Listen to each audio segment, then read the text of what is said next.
everyone, welcome to today's video.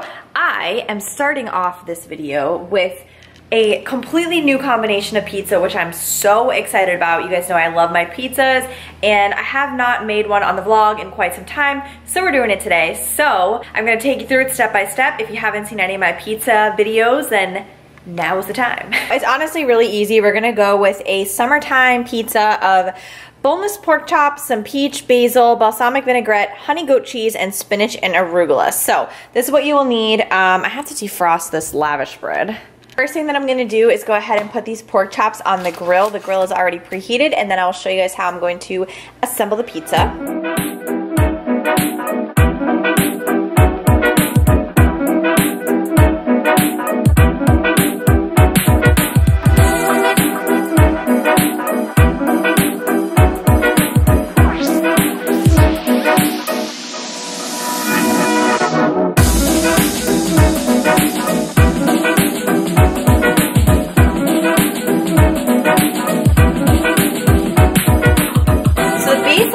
Is actually going to be a balsamic vinaigrette because that goes really well with goat cheese. I'm not going to do too much because I don't want to get it to be soggy, so we're just going to do a little. Base is going to be a spinach and arugula blend, and we're just going to let that wilt.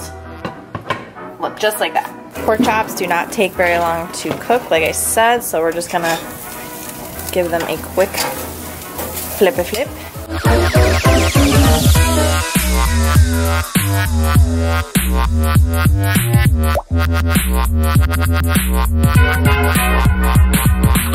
So once the pork is done, I'm just gonna take about 3 ounces of pork, which should be perfect, just this much.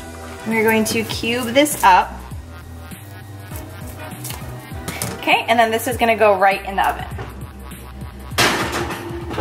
I typically like to put the meats with the toppings before the cheese in the oven just for a second, just to get everything nice and warm and crisp up the edges.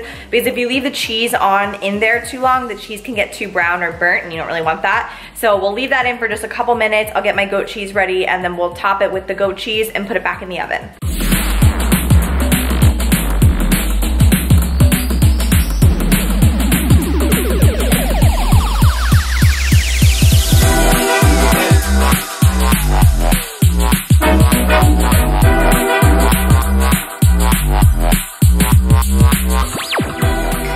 Alright, so once the edges start to get nice and brown like that, put it on the cutting board. I'm gonna give it just a little bit more balsamic glaze on top. We're gonna cut it this way. We're just gonna finish it off with a little bit of fresh basil. And that is it. This is today's lunch. Whole wheat flatbread, pizza, peach pork, balsamic goat cheese. Unreal. So good. Okay, so it has been a couple of hours. I've showered, changed. I actually went to Trader Joe's. So I was like, you know what? Let me finish up this vlog by showing you guys a full Trader Joe's haul. These 3 bags all together were $60. So I'm gonna show you everything I got for $60 for the week. Let's get the cold stuff out. De Paris n'importe.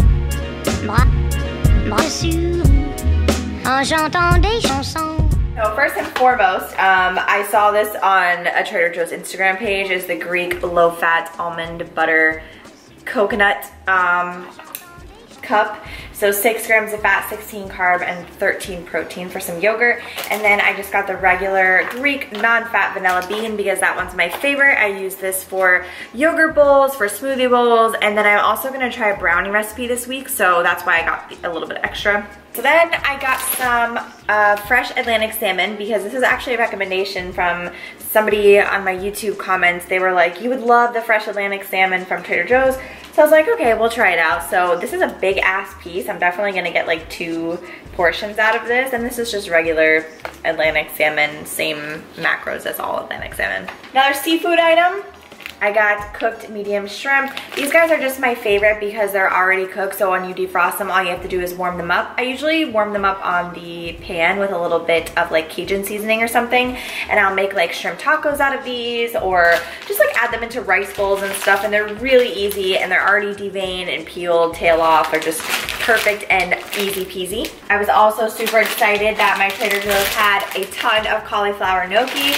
I didn't mention this in a favorites video, but I'm going to have to do that soon because I love these little things. They're so good. I'm gonna have them tonight for dinner. Macros on these guys for 1 cup, which is 140 grams, 3 fat, 22 carb, and 2 protein. So not bad at all. And then I just got some zucchini because I'm gonna roast that tonight having the salmon. The butternut squash zigzags, these things have been like my favorite recently. I've been putting them in the air fryer with a little bit of like smoked paprika and chili powder, and they're so yummy. I got the Healthy Eights chopped veggie mix. This is like my favorite chopped veggie mix ever to put into eggs, shrimp bowls, beef bowls, chicken. Like you could do anything with this and it just goes, and it's a great way to get your extra micronutrients in. Speaking of micronutrients, I just got some more kale. This is the Tuscan kale. I'm not exactly sure what the difference between regular kale and this kale is, but I love that. It's really good. And then their mini heirloom tomatoes are also like one of my favorite things ever. Of course, I have to put one of these in the freezer, but I got my whole wheat lavish bread. These are for my pizzas. I know there's another type of lavish bread from Trader Joe's or from somewhere else that's like a long rectangle, and it's not the same as this. So screenshot this if you guys need it. This is the lavish bread that I use for all of my pizzas. This is just for baking. This is because I'm gonna try that brownie recipe, so I just got some semi-sweet chocolate chips. Oh my gosh, these, I mentioned these in a previous video, went through an entire box of these, the quadruple almond butter cookies. Oh my god, they're so good, and they're so crunchy, so they hold up nicely to smoothie bowls and oatmeal. And then just last couple of things, I just got some corn and some garbanzo beans because I've been really craving garbanzo beans lately. I'm not exactly sure why, but I'll figure out what I'm gonna do with them. And then my peach salsa I was out of. This is amazing salsa, and I love using this on shrimp tacos. It goes so nicely. And then, this is kind of funny. I got their brownie mix because I figured in case my homemade brownies were a complete fail, then I could at least have a backup. And they're not macro friendly at all, but you know, it's okay. So that is everything that I got at Trader Joe's for $60. I didn't get any actual like chicken meats or things like that because I already have them in the freezer from my last grocery haul. So that is pretty much it. I know this is a quick video today, but I just wanted to get something up for you guys. So I am closing out, and I'm gonna go make myself something to eat, and I'll see you in my next video. Thank you so much for watching.